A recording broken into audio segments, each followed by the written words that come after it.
to tell you all about it. Here's Mike. Terima kasih kepada brother Tim Cook daripada Cupertino.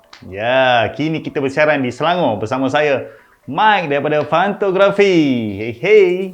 Pada tahun ini kita dikejutkan dengan kehadiran 4 varian iPhone 13 iaitu iPhone 13. Okey, banyak Jadi nombor pertama adalah iPhone 13 mini, iPhone 13, iPhone 13 Pro dan juga iPhone 13 Pro Max. Jadi model mana yang paling sesuai untuk anda? Nampaknya semakin ramai yang keliru model mana yang harus dibeli. Jika kita beli yang mahal, sudah tentu yang terbaik kan? Tetapi jika kita beli ikut kepenggunaan kita, iaitu yang lebih murah, perkhidmatan tersebut sudah tentu kita boleh beli iWatch pula. Jeng jeng jeng. Ping, idea baik kan? Perbincangan ringkas kita akan dibagikan kepada 3 bahagian, iaitu yang pertama adalah persamaan kesemua iPhone, yang kedua adalah perbezaan, yang ketiga adalah rekomendasi dan terus beli.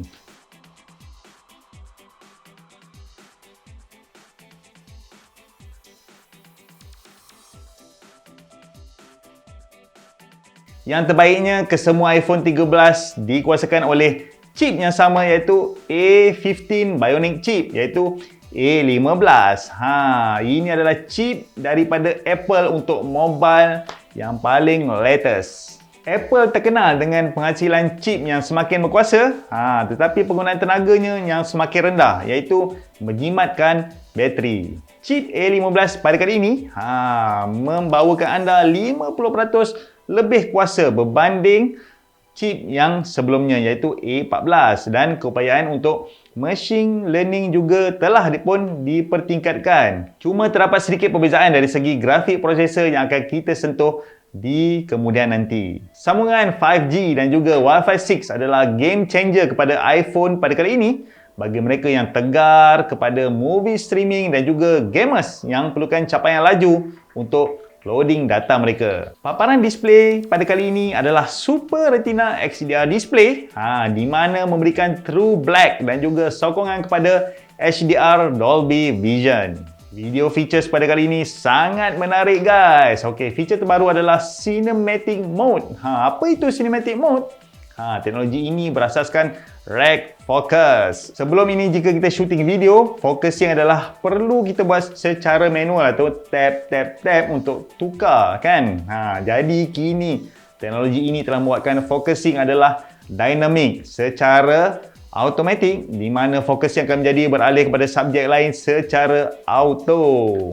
Apa yang lebih menakjubkan adalah focusing ini juga boleh dibuat setelah selesai kita shooting. Boleh fikir macam mana? Maksudnya, ketika editing boleh adjust focusing. Kamera video biasa yang saya pakai pun untuk shooting sekarang ni pun tak mampu nak buat seperti ini. Dari fizikal pula, kita dapat tengok top notch yang telah dikecilkan sebanyak 20%. Okey, semua model masih lagi mengekalkan flat edge design seperti mana iPhone 12 yang sebelum ini.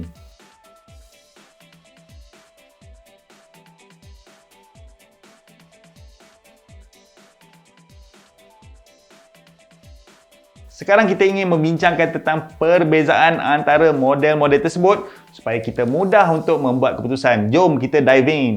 Sebenarnya secara asasnya, iPhone 13 terbahagi kepada 2 kumpulan saja sebenarnya. Okey, kesemua iPhone adalah premium line, tetapi kita boleh bahagikan kepada 2 kumpulan sekarang. Okey, kumpulan pertama iaitu normal series. Kita boleh tengok di iPhone 13 mini dan juga iPhone 13. Okey, kumpulan kedua pula, kita boleh tengok dalam kurungan Pro Series. Okey, Pro Series ini adalah terdiri daripada iPhone 13 Pro dan juga iPhone 13 Pro Max. Perbezaan prestasi pada chip Bionic A15 hanyalah 1-core GPU pada Pro Series. Ini pula memberi impak kepada prestasi pemprosesan foto dan video yang akan kita bincangkan kemudian nanti. Perbezaan yang paling ketara yang kita tengok adalah skrin. Sudah tentulah saiz skrin ni berbeza daripada varian 5.4 inci kepada yang paling besar iaitu 6.7 inci. Teknologi promotion adaptive sehingga 120Hz telah pun diperkenalkan pada kali ini. Tetapi hanya boleh didapati pada Pro Series sahaja, di mana flash rate akan berubah secara automatik mengikut keperluan. Ini bukan saja baik kepada pengguna, malah dapat menyimpan bateri kepada phone kita tersebut. Perbezaan ketara yang kedua adalah dari segi kameranya. Ramai yang menyangka perbezaan kamera antara normal dan Pro Series ini hanyalah tambahan lens telefoto saja, sebab kita nampak yang normal series adalah 2 kamera ataupun 2 lens dan yang Pro Series adalah 3 lens. Jadi anda silap. Sebelum saya memberikan perbezaan, mari saya terangkan sedikit bagi memudahkan pemahaman untuk penerangan selanjutnya. Lebih kecil aperture number, f number lens tersebut adalah lebih power lens tersebut. Okey, gambar lebih blur kat belakang ataupun bokeh. Night shot pun ataupun night mode adalah lebih cantik. Pro Series menampilkan ultra wide-nya dengan aperture number f1.8, manakala wide lensnya adalah f1.5, manakala telephoto lensnya adalah f2.8. Okey, mari kita tengok pula bagi normal series. Okey, normal series hanya mempunyai ultra wide dan juga wide. Ultra wide-nya adalah 2.4, manakala wide-nya adalah f1.6. Secara jujurnya, bagi pendapat saya, normal series masih hebat untuk menghasilkan gambar yang cantik jika kita tengok pada lens yang telah disertakan. Keupayaan gambar Pro RAW, Night Mode, Portraits dan juga Video ProRes juga hanya terdapat pada Pro Series. Video Pro Series hanya boleh dilakukan pada model 256GB ke atas sahaja. Okey, kenapa? Saiz file media ProRes yang sangat besar mungkin tak sesuai ataupun tak muat lah untuk kita simpan dalam varian 128 ataupun 128GB dan juga akan menyebabkan munculnya varian terbaru iaitu 1TB di dalam Pro Series.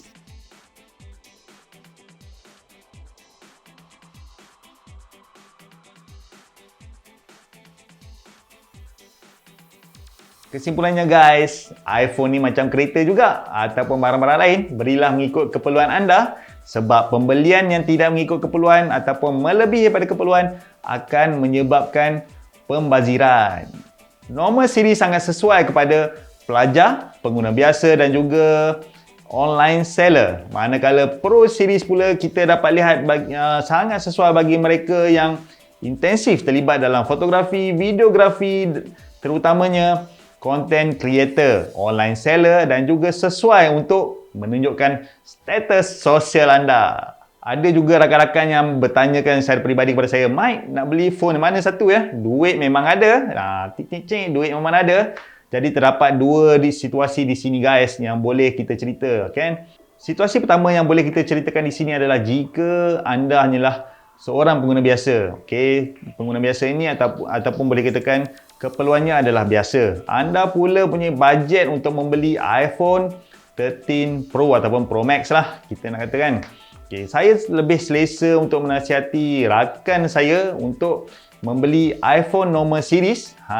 Jadi duit lebih dari itu anda boleh beli Apple Watch ataupun AirPods. Kerana produk Apple ni guys, lebih seronok jika lebih kita menyelami ekosistem Apple tersebut. Situasi kedua yang boleh kita ceritakan pada hari ini adalah anda sebagai pengguna media tegar ataupun pengusaha bisnes. Okey, anda dinasihatkan untuk mendapatkan iPhone Pro Series. Okey, ini boleh mempertingkatkan mutu foto, video dan juga FB dan IG live anda sekaligus membawa pulangan yang lumayan. Okey, jika anda mendapatkan Pro, bukan saja anda boleh shoot, malah anda juga berkeupayaan untuk edit di dalam phone tersebut. Kerana macam kita tengok tadi, dia punya GPU ataupun graphic processor unit dia adalah lebih satu core daripada yang normal series.